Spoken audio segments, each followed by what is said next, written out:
It is cellular like 4G, but unlike 4G, everything behind the radio is internet protocol based. And the equipment used, therefore, can be standard off-the-shelf servers and racks, which lowers the cost of ownership of the hardware necessary to run these networks. Because you have that IP architecture running all the way up to the radio edge, it gives new flexibility in how you can architect. It means you can embed intelligence into the network.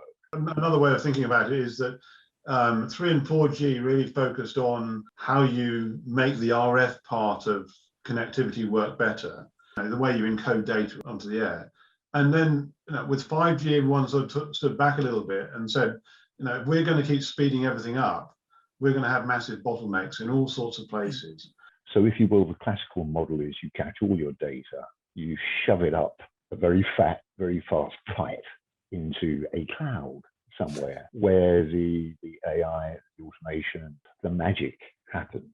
And then that's all pushed back down through a big fat pipe to smaller pipes, etc., and until it gets back to you or the process that it's interacting with.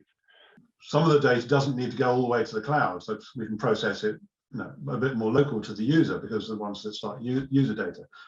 So all this high frequency, massive data that you're collecting locally, you don't have to squirt it all, create massive backhaul, strain costs.